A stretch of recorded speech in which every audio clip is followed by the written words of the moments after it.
वेदों के पुनरुद्धारक महर्षि दयानंद जी महाराज का जन्म एक बहुत बड़ी क्रांतिकारी घटना है। ऋषि दयानंद को हमने नहीं समझा, ये हमारा सबसे बड़ा दुर्भाग्य ही है।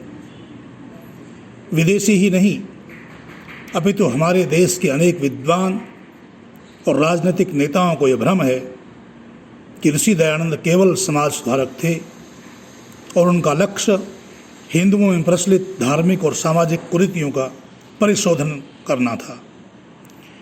उनकी सीमित दृष्टि में योग बल और आध्यात्मिकता का उसमें अभाव था। इसका एक कारण है, हजारों वर्षों से हम जीवन के वैदिक मार्ग से, जिसमें अभ्युदय और निश्रेयस दोनों का ही समावेश है, भटक गए हैं।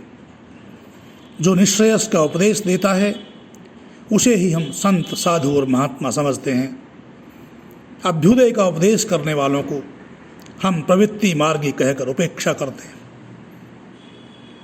परंतु महर्षि दयानंद वेदों के उस प्राचीन धर्म को संसार में पुनः प्रतिष्ठित करना चाहते थे, जिसके अभ्युदय और निश्रेयस दो आवश्यक पक्ष हैं, जिनके बिना मनुष्य जीवन उस पक्षी के तुल्य है जिसके एक ही पक्ष हो और जो उसी के सहारे उड़ान भरने का दम भरता हो।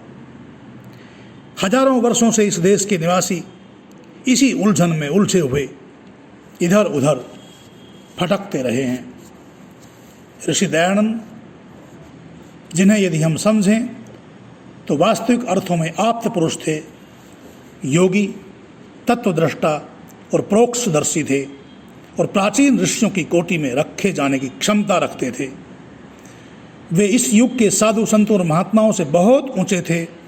यही कारण है कि हमारी संकुचित दृष्टि उन्हें देखने और परखने में अक्षम है। वे इस देश और जाति ही नहीं, अपितु संसार के अभ्युत्थान में विश्वास रखते थे। उनका लक्ष्य महान था। वो किसी देश जाति की परिधि से परे थे। हमने उन्हें दूर से देखने का प्रयत्न किया है, निकट से नहीं।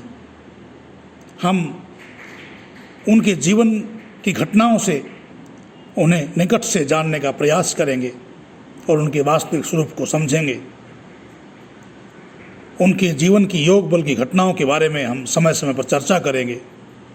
प्रोक्ष दृष्टि तथा भविष्य दृष्टि की अनेक घटनाएं चमत्कार न होकर उनकी योग सिद्धि की आश्रित थी।